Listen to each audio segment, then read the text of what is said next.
A very wonderful evening and a warm welcome to UPC News tonight. It is the 16th day of March 2021.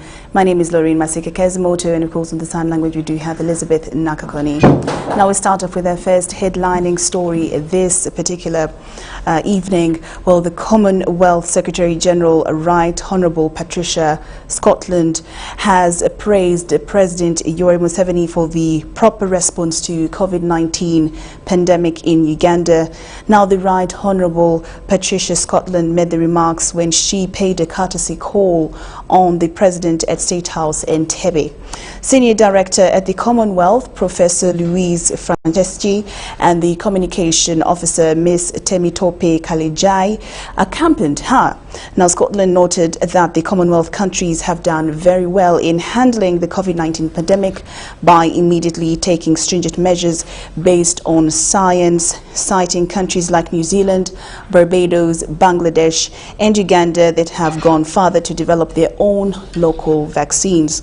President Museveni and his guest also discussed a wide range of issues pertaining to strategies laid down by the Commonwealth towards the implementation of the proposed toolkits covering economic, social and infrastructure sectors in the Commonwealth member countries.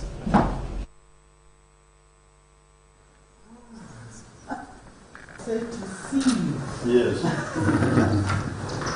Sit down, sit down. How are you? There are countries where the leaders have taken immediate action.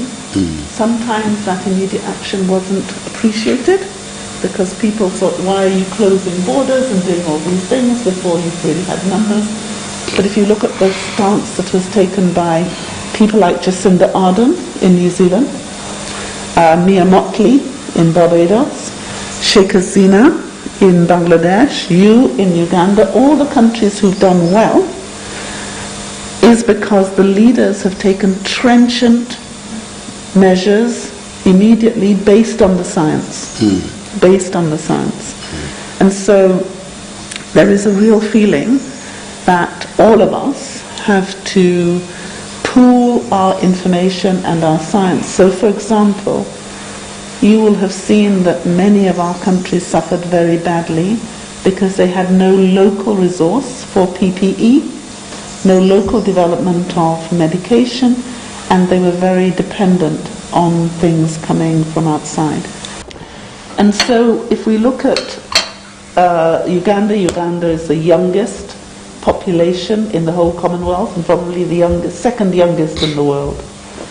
The opportunities for employment, for innovation, for creativity amongst the young is critically important. And last year, it was a Ugandan young person who won the Commonwealth Innovator of the Year. And so the opportunity to support youth and innovation is really there. It could be, so me I'm looking at the potential. Yes, exactly. And therefore, if the Commonwealth could play just a small technical consultancy type on the science side. Yes. Because also the legal side is good, but more important the science side, because we already have now the African Continental Free Trade Area. Exactly. It's there in shell. Exactly. The shell of it is there. Exactly. Yes, we can look at how it can be improved, but it's there. So now the science.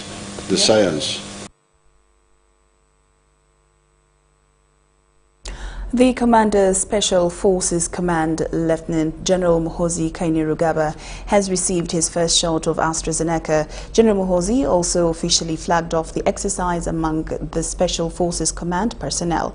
Ivan Kahwa reports.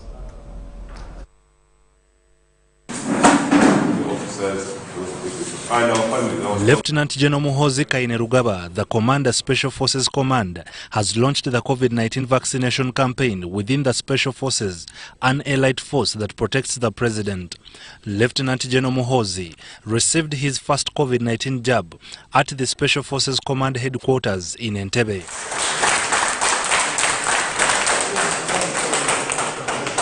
The move is aimed at having all members of the elite force and their families vaccinated.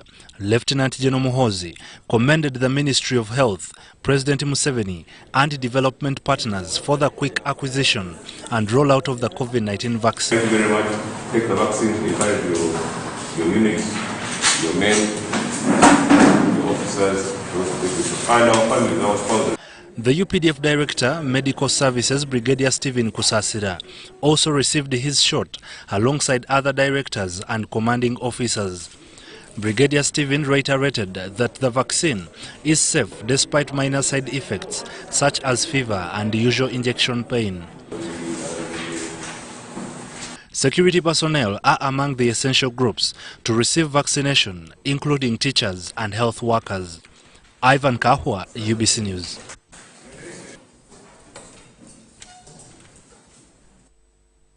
Now, as government continues with its COVID-19 vaccination exercise, this Tuesday, cultural head of Kochi Kingdom, Kaswamuga Apollo Sansa Kabumbuli II, received his first COVID-19 vaccination dose at Rakai Hospital in Rakai District. We have a detailed story.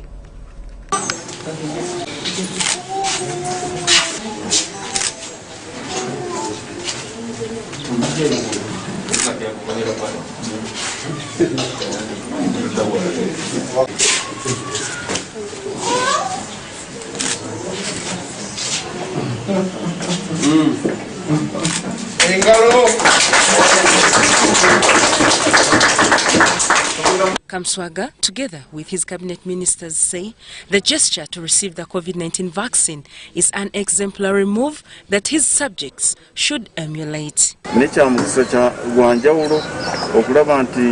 Uganda olwaliro efunye doozi esooka so nkubiriza abantu benna bannayuganda abakooki mugende babageme kubanga obulwadde buno nga bakutte chance eba ntono nnyo ey'okuwona ne bafunye omukisa funye doozi esooka.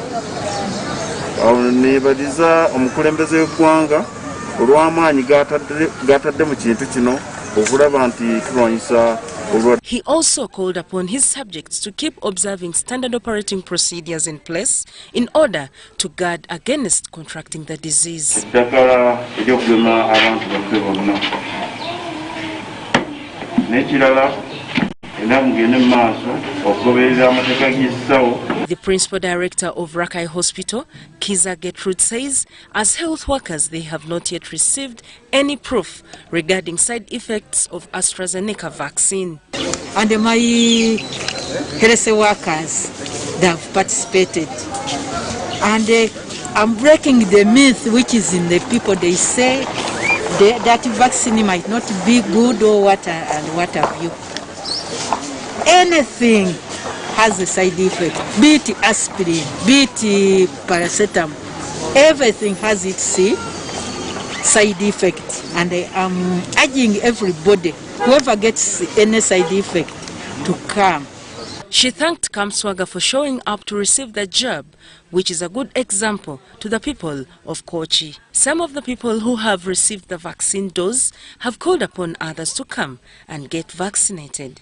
Ekintu bwekimala okugezesebwa eddagala lino kasa limala okugezesebwa ekitongole kya World Health Organization ffe tukakasa nti kiba kiwedde, so kiba kiwedde okumanya nti kikyamu oba kituufu. Ekyo ekikyamu tebakikkiriza kujja mu bantu. Kati kuno okugema bakututeekamu obusirikale bwaffe buli mu mubiri gusobole okulwanyisa obulwadde bwe tuba nikesi ng'ofunye akawuka ako. Bruno Mubangizi, Helen Barbara for UBC News. Iganga District has today launched a COVID-19 vaccination at Iganga Main Hospital, commonly known as Nakavule, where a number of health workers were vaccinated. As early as 8 a.m., Nangobi Tabisa, a midwife at Iganga Main Hospital, had already reached the venue where the vaccination was designated to be conducted. Because I know that there is no any effect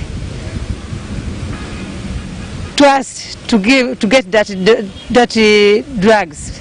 So now, for me, I've come to protect myself and everybody to see me. When I got the drug, there is no any effect at all. So now, everybody, I want them to come here to get the treatment for COVID-19. Before the vaccination, the beneficiaries had already been sensitized about the benefit of the vaccine. Dr. Mwanguzi David, together with a team from the district that included the COW, RDC and LC5 chairman, were the first people to be vaccinated as an example to the rest of the district officials.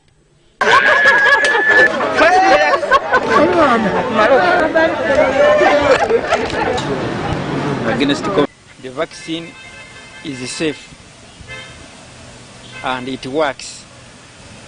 The vaccine prevents somebody who gets the virus from getting worse conditions or even dying. So it is very, very beneficial. Shortly after taking his first jab, the LC5 chairman, Kaimba Patrick, on behalf of the political team, asked everyone to do away with the propaganda spread about the vaccine. With the confidence that we've been given by the Ministry of Health, I have taken the opportunity to show the public and also my people in Iganga that we need to defy from the propaganda that's going on. Next in line are teachers, then security personnel, and it will climax with the general public, with the aged people of 50 years and above. That I've taken the jab, it's not painful, it's nothing, and I think it's something that everybody should take really.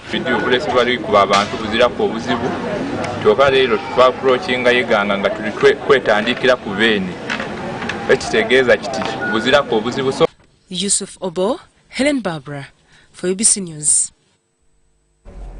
As part of the national efforts to combat COVID-19 in Uganda, the Ministry of Health has launched the population-based sero-survey study for SARS-CoV-2, flagging off the survey team at the Ministry of Health headquarters in Kampala. The line minister, Jen Ruth Echeng, said the survey will unmask silent clusters that may have gone undetected yet risky to the population in order to guide national response of efforts. Since emergence of the COVID-19 pandemic, Uganda has recorded 40,591 cases with 334 deaths and 15,099 recoveries. As of 16th March 2021, Uganda had only 25,158 active cases with a tremendous reduction of new infections. Even then, Ministry of Health seems not to lose guard on the fight to ensure total elimination of the pandemic across the country. Tuesday morning, Ministry of Health embarked on a nationwide seroprevalence survey for COVID-19 to understand the magnitude of the pandemic in the country.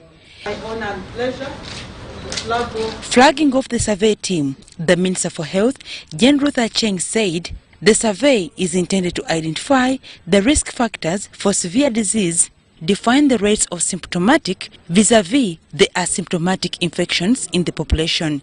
We are aiming at unmasking silent clusters that may have gone undetected in order to guide national response efforts. This will involve multiple teams traveling to the districts and collecting information and specimens from selected population groups and communities. So what are we saying? We are saying that it is possible that many people could have gotten infected and we did not know. So if we pick samples from them and run some antibody tests, then perhaps we'll be able to unmask who got infected and we did not know. To identify the target population, the survey team will collect both blood sample and a nasal swab from household members to assess the possibility of past infection of COVID-19, which will in turn help in the monitoring efforts. We shall be able to understand the extent of virus penetration over the past 1 year. and define the emerging risk categories. The Sero survey will be the third survey conducted by the Ministry of Health since the outbreak of the pandemic, with the previous ones having been for risk categories. It is worth noting that this survey comes at a time when Uganda has just rolled out nationwide vaccination of herbal plants against COVID-19 after securing 964,000 doses of AstraZeneca vaccine early this month. Dorcas Kimono, UBC News. The Budget Committee of Parliament has expressed dissatisfaction over government's move to acquire a supplementary budget of 481 billion to finalize the oil investment decision. Now this follows the shareholders' agreement of the East African crude oil pipeline, which elapses at the end of March 2021.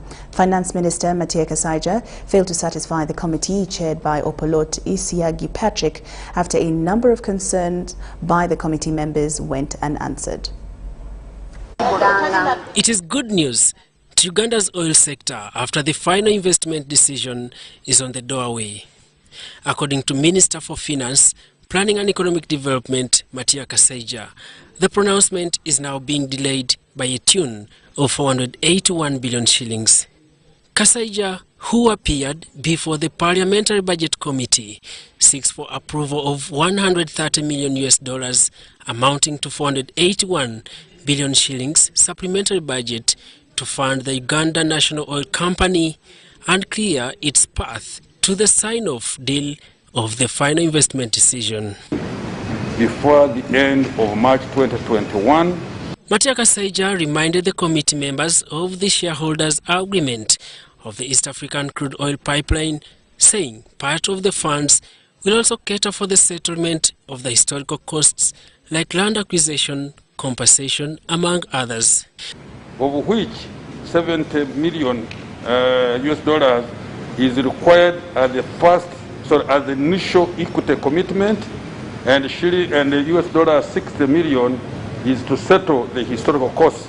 After his presentation, Minister Kasaija could hardly enjoy his seat as the members of the Budget Committee breathed down his neck. The MPs, led by the chairperson, Patrick Isiagi Opolot, the Member of Parliament for Kachumbala County, cited loopholes in Kasaija's cry, which among others did not include the consent agreement in question and also missed having the specific figures indicating the historical costs. What happened to the assets and the liabilities left by Total? The minister has done us a favor to categorize what he calls historical cost, and that includes land acquisition. Can we have details of the land acquisition? Can't this one be postponed to the next year's budget? We are only three months away. Is it 3? Yeah, you are required to bring a policy statement, I think, today in this parliament. So you are slapping us with 481 billion. The meeting ended prematurely and Minister Kasaija agreed to reorganize a better presentation before the Budget Committee could accept his cry. Then when they bring the documents, we relate it to what they have said. We shall have a record of what they will have said today, so that we shall tally. It should be noted that the East African crude oil pipeline is a proposed 1,445-kilometer pipeline that will transport oil from Hoima to the port of Tanga in Tanzania. Daniel Mugoya, UBC News. Now, Mityana Municipality Council has honoured the outgoing District Woman Member of Parliament Judith Nabakoba for her outstanding service to the district during her 5-year tenure of representation. Now, in a Tuesday's 16th council sitting, a motion for appreciation was adopted by the entire council, with many referring to her as a leader who walked the talk. The 14th January parliamentary poll results, specifically in the central Uganda region, came as a surprise to many who failed to retain their parliamentary positions. From the central region, Most notable was the ICT Minister, Judith Nabakoba, who tactically lost out her Mityana seat, with many yet unanswered questions as to what could have let Mama Mityana lose her seat. The Municipality Council has unanimously honored her. Mr. Speaker, this is a motion to appreciate the services of Honorable Judith Nabakoba, Woman Member of Parliament for Mityana District, and the Minister for Information and National Guidance for the services rendered to Mityana Municipal Council. Mr. Speaker, sir, allow me to present the above motion for the purpose stated above.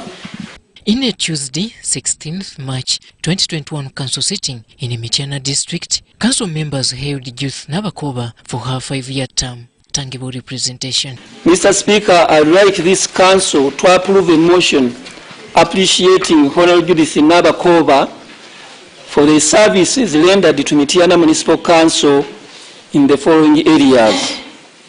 1. Support towards the installation of the internet at Mityana Municipal Council headquarters. 2.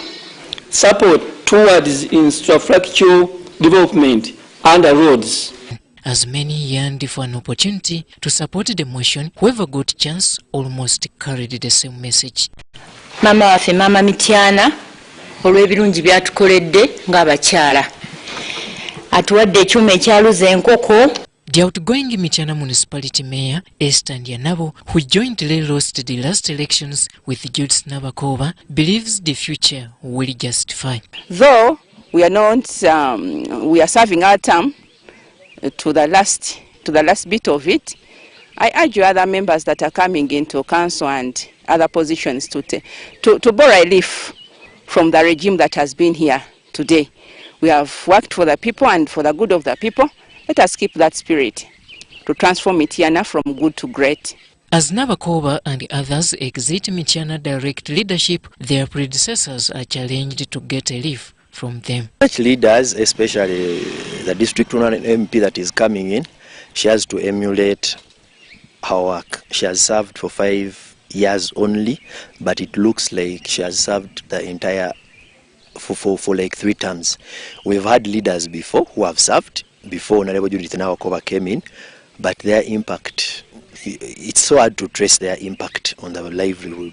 So we have not done it out of happiness or in a sarcastic way, but we have done it really to show the nation and the district of Mityana that we have a leader in Honorable Judith Nabakoba and a woman who is willing to work for everyone.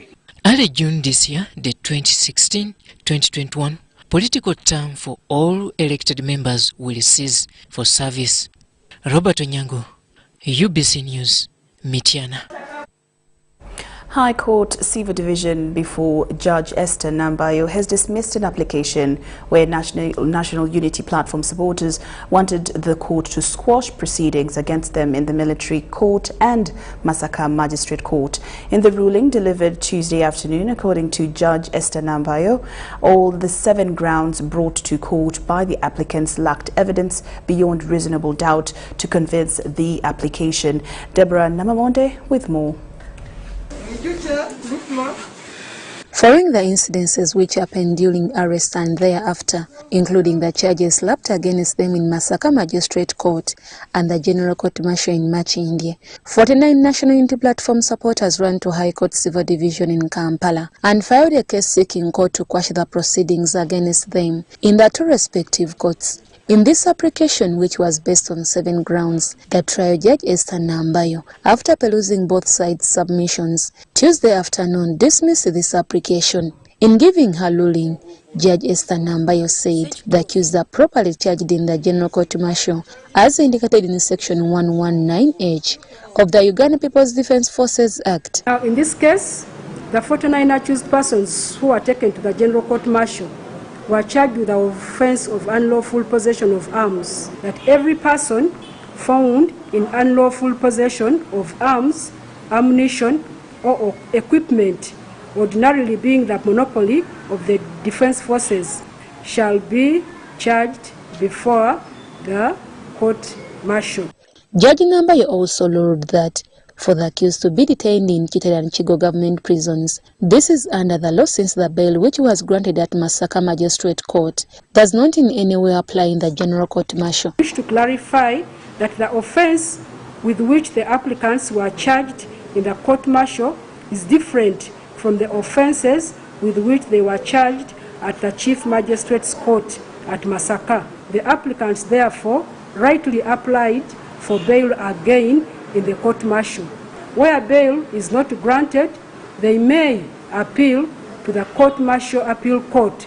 See Regulation 3 of the Uganda Defence Forces Application to Civilians Rule. Court also declined to grant the ground of human rights violation to the accused, saying that the accused were lawfully arrested and paraded in courts of law, as indicated in the Constitution, since the following day from 29th December 2020 were public holidays where there was no way police could have taken them to courts of law for preference of charges. The accused persons first appeared before the General Court Martial.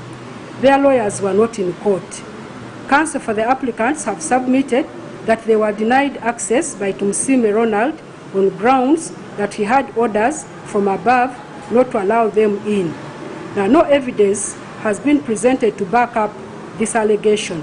In response to the ground of torture, Judge Nambayo said the applicant failed to prove to court that they were tortured, however based their evidence on mere hearsay from their lawyers, which court could not believe. There is no evidence presented to show that the applicants requested for access to a medical doctor and it was denied. After receiving the ruling, lawyers for the applicants led by counsel Lauryn vowed to appeal against the ruling. So we concur with that. We shall go back to court martial if the case comes up, but at the same time we are still evaluating the ruling to explore so many avenues, because this is not the last court. The applicants in this matter include Ed Sebu Falais Edi Mutwe, Bukeni Ali Alais Nubiani Lee, Tamale Fahad, Orieto Daniel Arais Dan Majiki, among others. Deborah Namamonde, UBC News. Uganda Police and UPDF deployed heavily at NUP head office in Kamocha following pronouncement by Kyagulanyi Ssentamu Robert to petition the Chief of Defence Forces General David Muhoozi and the Ministry of Defence over continued disappearance of his supporters. We have the details.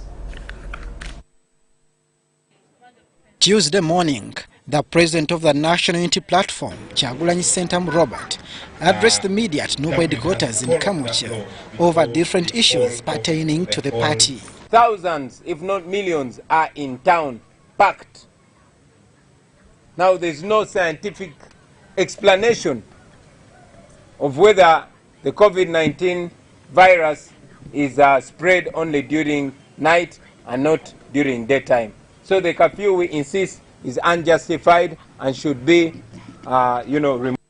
Kyagulanyi was aghast that some party members were using blackmail and negative sentiments against their colleagues while appearing on different media platforms. It is absolutely wrong to have blackmail amongst ourselves. I've noticed with disappointment a couple of our comrades in the struggle that have been recklessly pushing rumors of compromise against our leaders.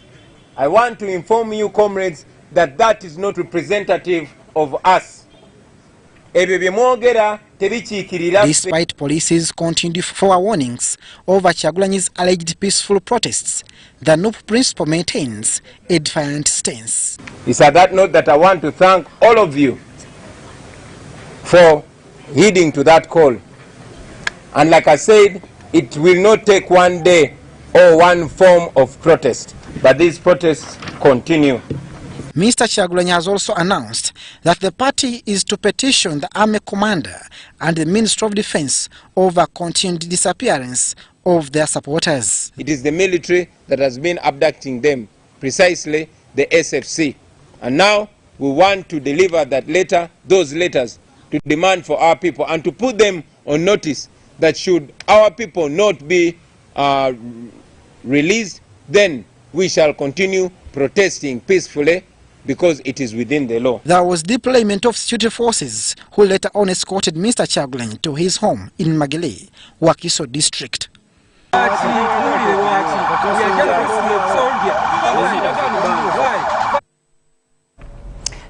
News tonight.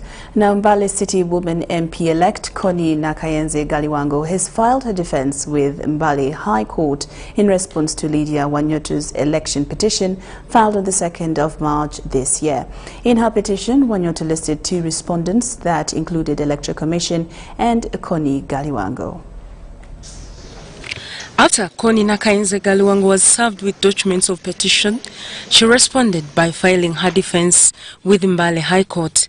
Speaking to the media shortly after filing her defense at Mbale High Court, Ms. Nakakoni said her victory belongs to Mbale City people and no one should take it from them. The people of Mbale and God are the ones who are supposed to take this victory. Nobody will have to take it away from me. Nobody will have to take it away from where it belongs, because it's my prayer that justice really prevails. Because I'm ready, I've put up my response, and I thank God that my lawyers worked tirelessly. They were working day and night to make sure that they make a response to those very amorphous books.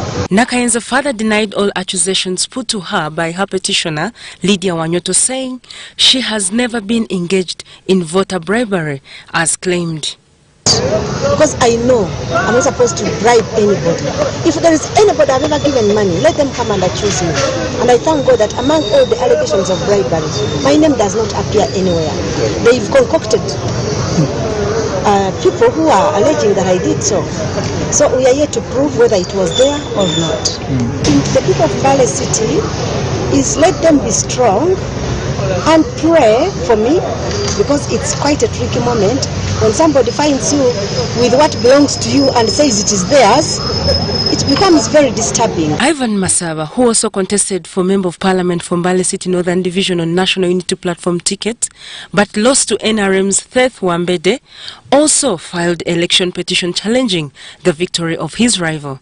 According to Masaba, he wants court to declare him winner of the elections held on 14th January 2021. Contesting the results that were declared on the 16th of January 2021, we've come here to see that we are declared. It's our prayer that we are declared, because we overwhelmingly won this election of 2021-2026. We are working with Council Wameli, that is Wameli and Company Advocates, and we have prepared ourselves, and we believe we are going to be declared as the rightful candidates for Northern City Division. Meanwhile, Tete Chelengat's Evelyn, who contested for Bukwal District Woman Member of Parliament, also filed a petition in the same Mbale High Court challenging the victory of Chemtai Evelyn. According to Tete Evelyn, who contested on the NRM ticket, she got 15,585 votes, whereas Chemtai Evelyn, an independent, got 16,603. Results she disputes. Elections were not free and fair at all. There were a lot of malpractices. There was injustice. In the polling stations, there were a lot of changes of results, a lot of money exchanging hands, and the Electoral Commission was not able to manage the elections. It mismanaged the elections from the beginning up to the end. So the second respondent is my opponent, and that one is Chemtai Evelyn, the Member of Parliament. I pray that elections be nullified, or I be declared the winner, because if I calculate all my results, it will show that I am in the lead. Yiga Muhammad, Helen Barbara, UBC News. State Minister for the Elderly and the Disabled, Sarah Kanyike, wants government to increase on the budget appropriated for operating disability issues. Ms. Kanyike was officiating at the launch of the 5-year strategic plan 2021-2025 here in Kampala. Non-government organizations, private sector beneficiaries and the general public. To our partners, we are very grateful, because as I told you, the money which is allocated to disability is minimal. So these development partners come in to assist us in order to provide service to the people with disability. So we are grateful to our development partners for for the support they've given us, and we ask them for more, because people with disability are there and they are continuing to come up every day. We have people with disability. I urge the Council to strengthen linkages and collaborations with all its partners and stakeholders which have been built over the years. At the same time, strive to establish new partners and collaborations, especially in key emerging areas relevant to the Council's mandate. Members of Council, those who are coming and those who are still here, we need to keep that collaboration. We need to keep that partnership with our development partners, and then we need to look for new partners in order for us to move on. My appeal to all of you is to work with the Council through this 5-year journey and beyond, as it seeks to serve this great nation. Let us all move with this Council, with this plan being in place, with funds which we have to look for, because it is our responsibility to look for the funds. Honorable, as my commissioner has told you, we need to move together to get funds. We want to use you as a member of Parliament. We are grateful for what you've done so far, but still need more. We need your cooperation in order to get funds to enable our Council operate. Then, Honorable, you talked about the status report of disability. I'm going to ask for it, look at it, go through it, put in my input where I feel there's something missing, and then we have to present this status report to Parliament. That one, I'm assuring you, you know me as a teacher, once you are given assignment, you have to move on with the homework. That is homework you are giving me. I have to do that homework, because this is the only way. As I told you, we need everybody on board. We need members of Parliament on board. We need the Speaker on board. We need His Excellency, and His Excellency is very supportive as far as people with disabilities are concerned. So,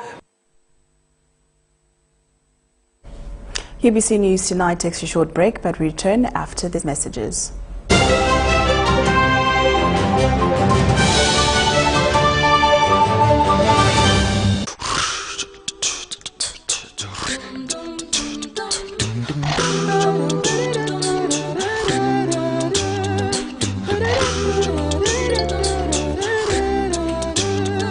Hello, how are you?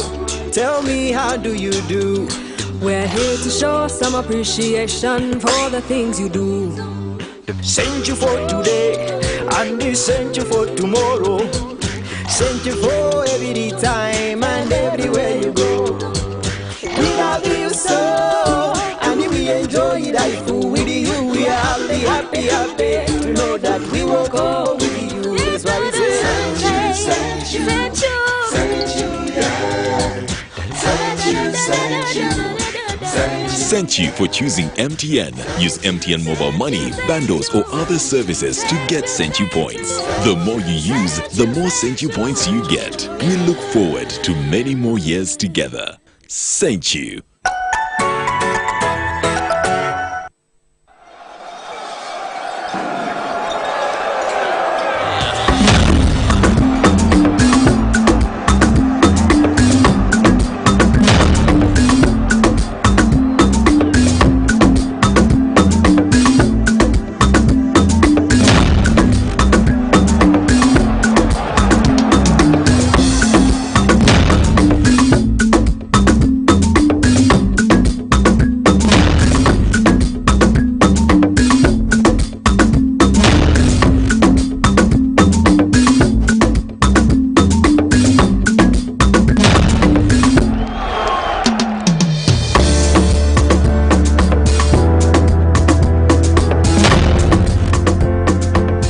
That's their way of stopping HIV.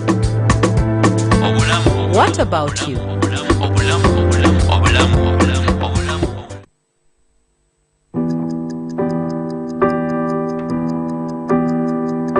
In chess, the small one can become the big one. It's the same here. And here too. Watch every move. Record every number so you can plan better.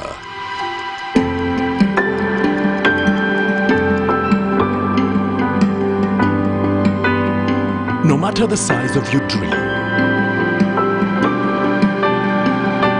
tomorrow's success belongs to those who keep today's records clean.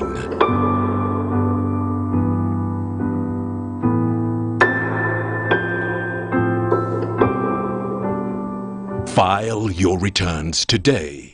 Uganda Revenue Authority. Developing Uganda together.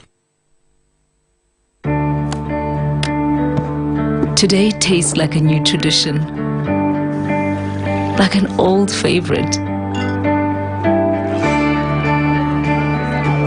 Tastes like all hands on deck and all eyes on the prize.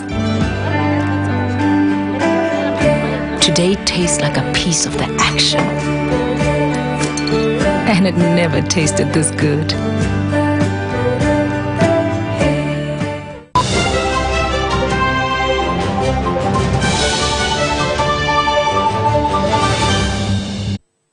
Thank you so much for keeping it UBC. This is the UBC News Tonight. I'm Lauryn, Masika, Kazimoto and Elizabeth Nakakoni on sign language.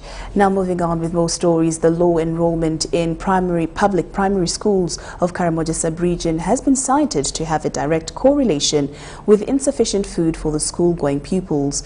Now educationists in the region suggest strategies like school food growing on the available land will supplement existing food supply initiatives, but will also require the help of government to take on, because most of the soil in Karamoja require improved farming methods which are expensive.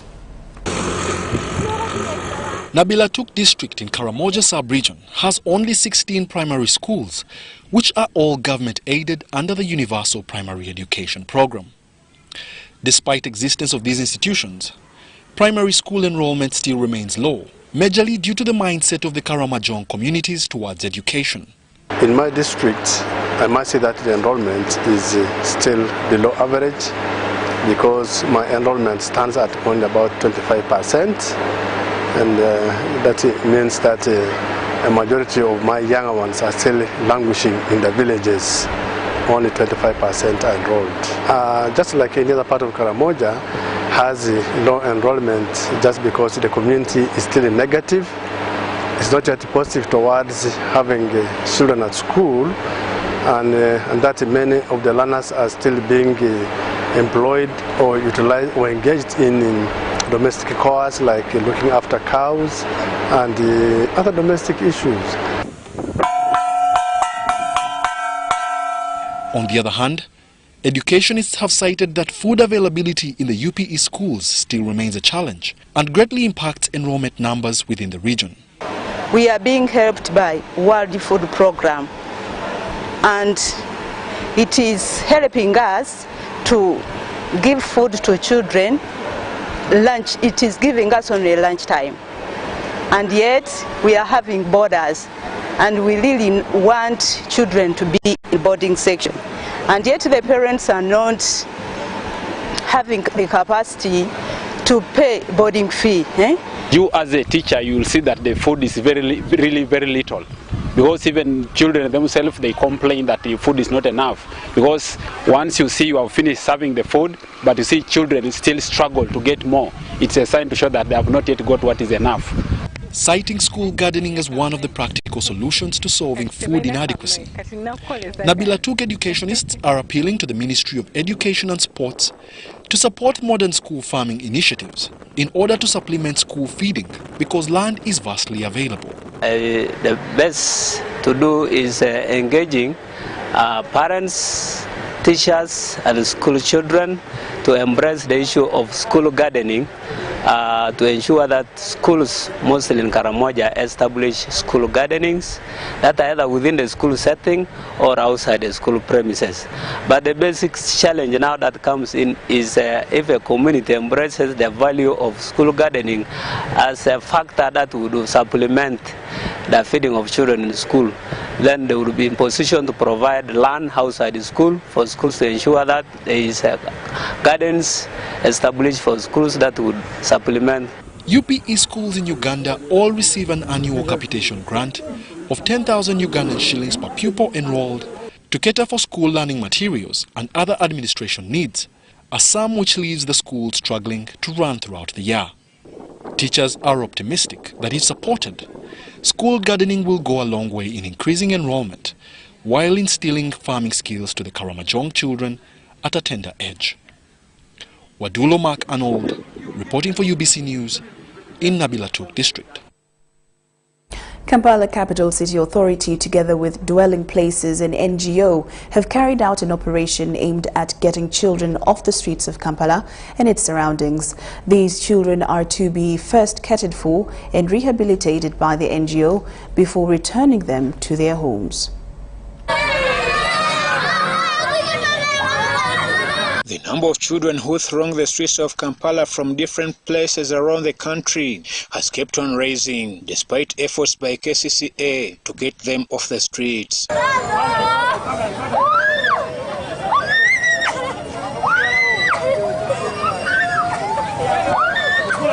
Just recently, amidst the COVID-19 pandemic, KCCA conducted numerous operations to meet their targets. In times of COVID, we rescued close to 200 children that we had at Nachivabo Blue for quite a number of months, and most of these children are resettled back to their homes. There are about 56 who we took for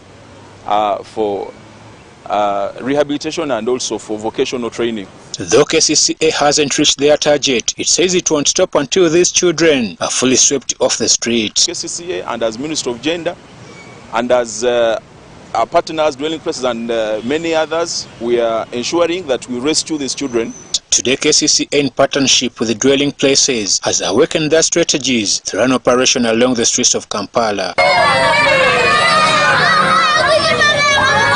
The operations happened amidst children's resistance, though they were defeated and whisked into waiting taxis that drove them off to Dwelling Places homes in Buloba.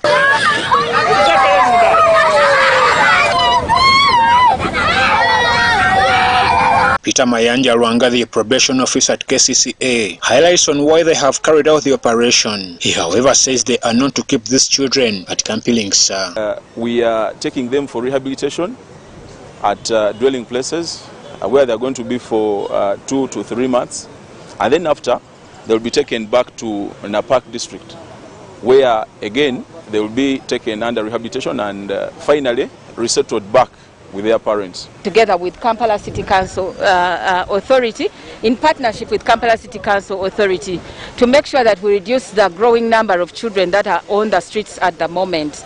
I know we've come through the pandemic, and the pandemic is still there. COVID-19 is still very much alive, but we now have there are some regulations that are beginning to be loosened, in a sense that, for example, the biggest being that schools are beginning to open up.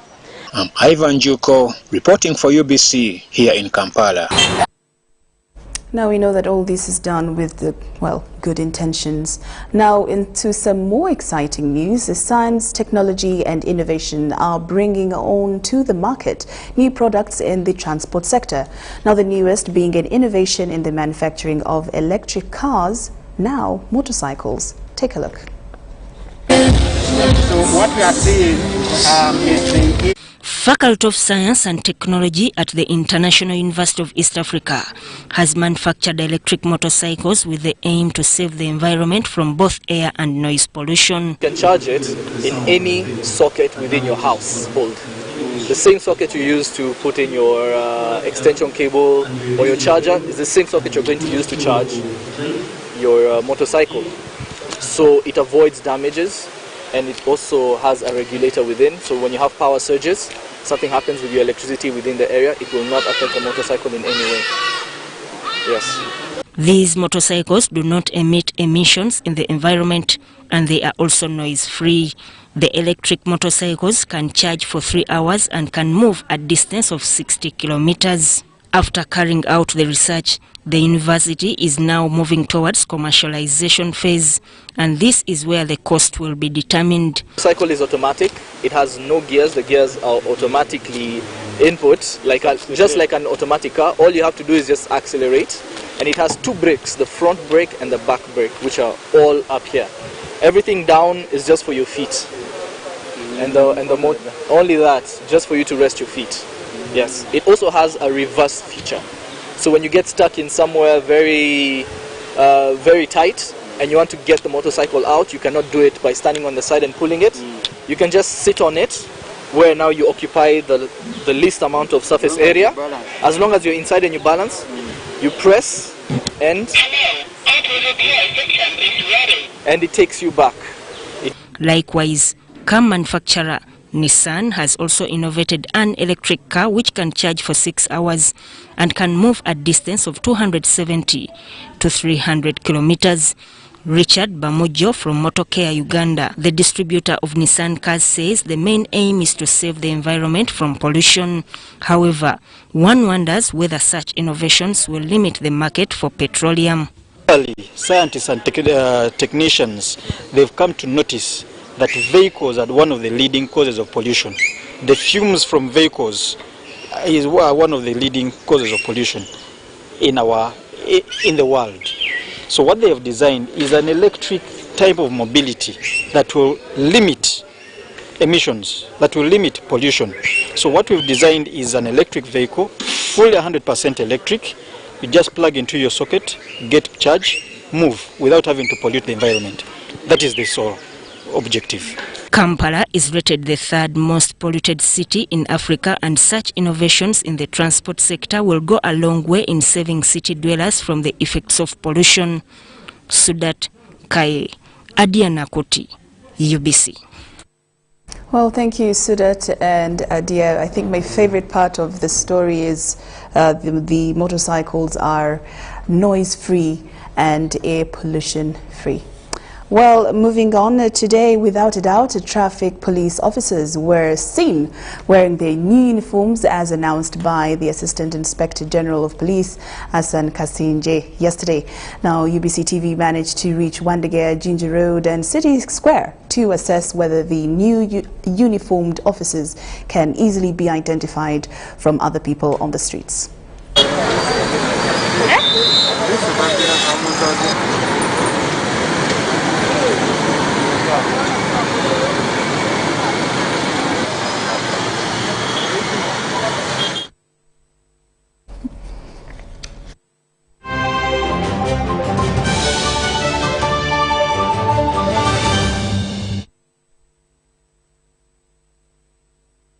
It's no secret that ICT makes learning easy.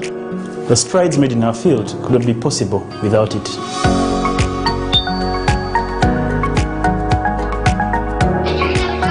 And now we can watch our favorite show. My radio is my best friend. UCC provides an enabling regulatory environment and policy guidance for healthy competition. We also facilitate ease of doing business in the communications sector through licensing, standardization, spectrum management, tariff regulation, rural communication development, and consumer empowerment. An informed consumer is an empowered consumer. UCC supports local content and innovations. Driving the development of a robust communication sector in Uganda is Uganda Communications Commission. Water and environment means different things to different people.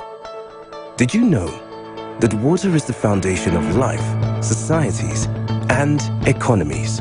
Did you know that the environment plays an important role in healthy living and existence of the earth? What does water and environment mean to you? Be part of the Uganda Water and Environment Week 2021, themed Water and Environment Security for Social, Economic Transformation of Uganda. The Uganda Water and Environment Week, starting 21st to 26th March 2021. The guest of honor will be the Right Honorable Prime Minister of the Republic of Uganda, Dr. Ruhakana Rugunda. Join us as we discuss the importance of optimal utilization and management of water and environment resources for sustainable socio-economic transformation for all.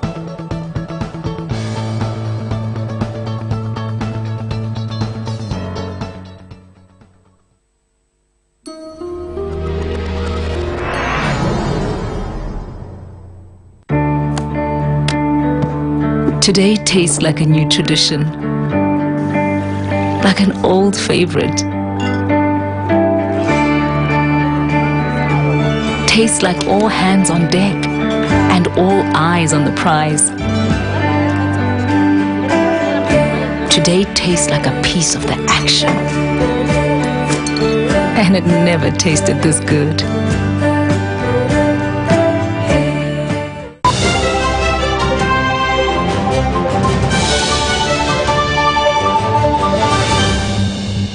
Welcome back from that break, and now into business. Minister for Finance Masika has met youth under their business initiative called Chibale Youth Network to discuss with them business ideas. The youth demanded for support from government to be able to create more jobs in the district. Kibale Youth Network, one of the most organized youth groups in the country, wants government to finance their initiatives to support business ideas in order to create more employment opportunities in the district. These youth are dealing in carpentry, sewing machines, welding, border business, farming, among others. Minister for Finance, who is also the directly elected MP, Masika, commits to financing the initiative. They are the future developers of the country. So, as usual for us, we go NRM is strategic. There is a long, big programs for these people. The group started with 3 people lobbying for subscription of 100,000 each since 2017, but has registered over 2,000 subscribers to date. Together they are a group. It makes it so easy for us to help them, to guide them, and to ensure that they tap into the government programs that are ongoing. This is the group that the minister and local leaders met to retool their business aspirations in Kibale district. And to make money does not necessarily mean that it must be through a job. You have to look at opportunities around yourself, around within the community, within the area, and then tap into them. First, they must be educated. They should have a skill, and thirdly, they must have something to do, either as individuals or they will work for companies. Actually help the youth to get out of poverty, and we are really happy if the Minister of Finance is serious with what we have discussed. The youth will benefit. The youth have been encouraged to tap into the Emyoga funds and other government programs. Ivan Kahwa, UBC News in Kibale district. Uganda transporters hired to deliver cargo to Eastern Democratic Republic of Congo are crying foul over increased non-tariff barriers in the DRC. Unnecessary road tolls, roadblocks and taxation within Congo is driving them out of business. The business community led by William Busulwa, chairman Ugandan National Transport Alliance, are appealing for urgent intervention from the Kinshasa government.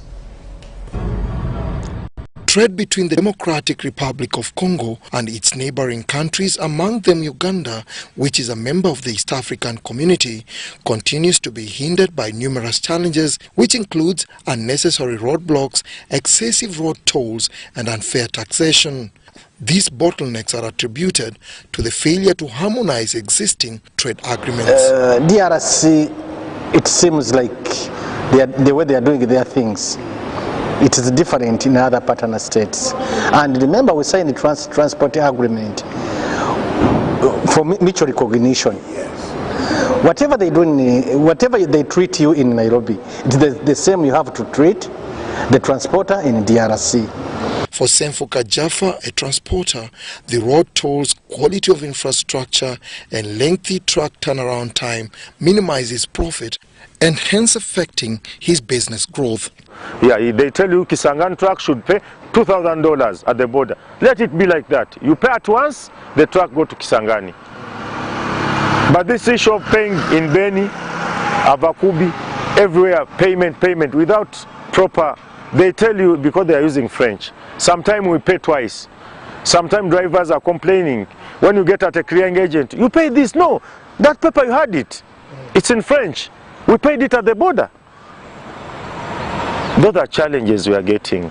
Stakeholders in Uganda's transport sector are appealing to the Kinshasa government to streamline its tariffs in order to enhance regional trade along the northern and the central corridor roads. Like it happens in Uganda, in Kenya, in Tanzania, we have got specific places where you pay these road tolls. They are designated, they are also gazetted by the responsible governments. I think DRC should borrow a reef from Uganda, borrow a reef from Tanzania, borrow a reef from Rwanda, so that they have particular places that are recommended to collect government tolls. Traders are willing definitely to pay reasonable government tolls. African countries have acceded to various regional trade agreements, including the African Continental Free Trade Agreement, with objectives of encouraging economic growth and reducing trade barriers. So there is still a problem in there. Countries are sovereign. Countries cannot, and in integration you give and take. Key cost drivers of regional trade include road condition, distance, levies and charges, safety and security, regional policy, political stability, and non-tariff barriers. Dennis Igoa for UBC News. Finca Uganda has launched digital banking drive to boost financial inclusion. To achieve this, the bank collaborated with Centenary Bank, United Banks for Africa, and Eclectic Software Solutions Company to ease banking services for small and medium sectors, launching the Digital Here service in Kololo, Kampala. The managing director, Finca Uganda, James Onyuta, said the technology enables consumers to transact self-oriented financial services. A cost-effective banking digital technology to boost financial inclusion in the banking industry has been unveiled by Finca Uganda. Digital Here intervention enables customers of Finca Uganda, Centenary Bank and United Bank for Africa access all banking services effectively. While at the launch in Kampala, Finca Uganda Managing Director James Onyuta said the collaboration of financial institutions in technology is the best option to extend banking services to unbanked rural customers. This is going to open doors and enrich the value proposition of our customers, giving them access to international transactions and online banking through the Visa card. The Managing Director of Centenary Bank, Fabian Kasi, and Choima Mang of United Bank of Africa said the main objective of this initiative is to make banking accessible and convenient through mobile, internet, Visa and agency banking to large audiences. Finca customers, UBA customers who have been walking for miles to reach the bank, especially up country, shall suffer that no more. I'm confident that this partnership between our two progressive institutions will not only support over 400,000 FinCap customers and businesses. Paul Mbuguya, Managing Director of Eclectics Group of Companies, asserts the drive also enables the financial institutions to cut costs incurred in operating branches and provides various employment opportunities in the industry. But it's also increasingly going to have visibility for Finca through the partnership that we have and offer 24/7 services through obviously card as well as mobile phone, and therefore equalizing Finca with any other institution digitally in this market. Economists were positive about the collaboration of banks to provide joint digital financial services which will boost economic growth in the banking sector. Thank you very much. Farmers are now advocating for a representative in Parliament to help them implement the already existing policies regarding quality of products exported out of the country. Now, this comes at a time when the farmers are worried about the next step other East African community countries are likely to take if Uganda's products don't meet set down quality standards. 2 weeks ago, Kenya, a country where maize is the major food crop, stopped importation of maize from Uganda because of quality concerns. This is not the first time Uganda's products have been rejected by other countries on quality grounds. In 2019, Kenya banned Uganda's poultry and its products as well as sugar from accessing its market, although later it allowed the products after high-level negotiations between the two countries.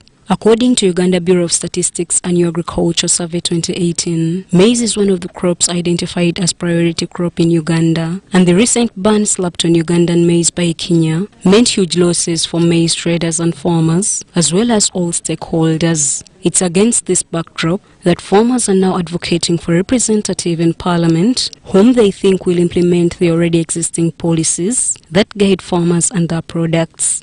We demand that we should have representative of farmers in the Parliament so that they will talk on behalf of us.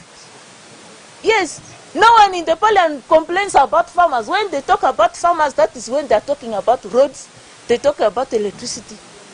And this, when things related to agriculture is not well done, you find we are always ashamed by other people, other countries, about our products. Margaret Eberu, a farmer from Ajumani district, thinks if all farmers are educated, sensitized and trained on how they can concentrate on producing quality products, Uganda's products would not be rejected. They need technical support, which technical support has been lacking. We don't know what effect does, well, first of all, we don't know what aflatoxin is and what effect does it have on farmers, on health. Knowledge of how to use it. Even when you go right now, some people are using it for keeping water. The farmers still lack a lot of information on agriculture. Board Chairman Pelam Uganda Christopher Cheswa has tasked Parliament to pass the Farmers' Bill to ensure farmers are dealt with separately when it comes to quality concerns. Uganda lacks legislation on food and nutrition. Fast tracks the passing of the Food and Nutrition Bill to address the challenges that come as a result of aflatoxins and other mycotoxins in our agricultural products. Prioritize and allocate funds for publicizing, disseminating and educating citizens on existing agricultural standards. It's worth noting that the past years have witnessed the highest levels of hunger and undernutrition, alongside slight increased economic growth, and Uganda will continue facing an increasingly food insecure future and low levels of competitiveness of agricultural products if nothing is done to address the critical institutional, policy and financial challenges within the sector. Shaidat Nasaku, UBC News. The Ministry of Gender, Labour and Social Development has organized a Management Information System MIS training for informal sector players, commonly known as Juakalis, across the country. Now, the training focuses on helping the Juakalis with an improved understanding of green jobs programs and improved efficiency in accessing their needs. Created in 2016 under the Green Jobs program in the Ministry of Gender, Labour and Social Development to give support to the informal sector, Juakali provides toolkits and equipment for the enhancement of labour productivity and reduction of poverty. According to the Assistant Commissioner Labour Productivity in the Ministry of Gender, Hilary Businge, who represented the Permanent Secretary, the program has supported over 3,000 Juakalis since its inception. As government, through the Ministry of Gender, we want to help boost productivity of the Juakali sector. We want to help boost their productivity through provision of tools. This Tuesday, the ministry has started a Management Information System training MIS for the Juakalis to help them get a better understanding of the Green Jobs project in order to improve on efficiency in assessing their jobs.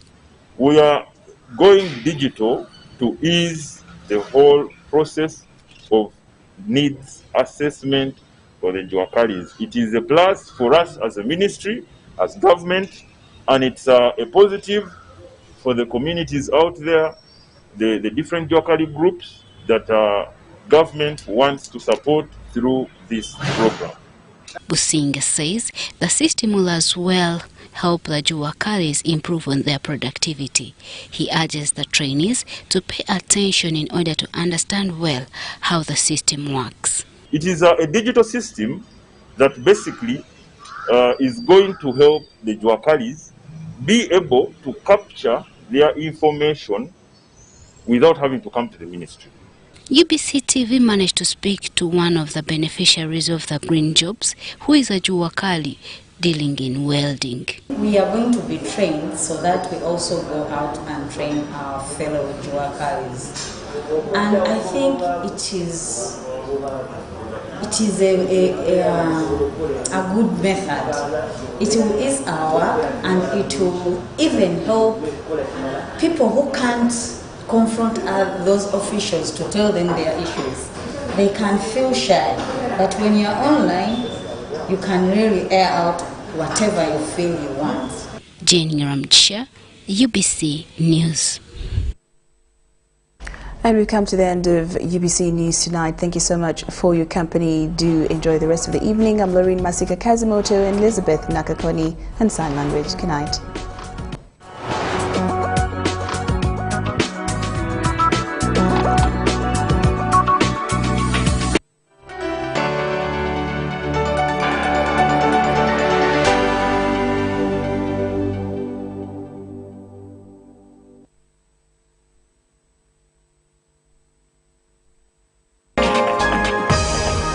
Up next on UBC, brought to you by... Keep the lights on. Use Airtel Money to pay for all your Yaka bills conveniently. Open the My Airtel app to buy Yaka units. Airtel Money. Simple, secure, borderless.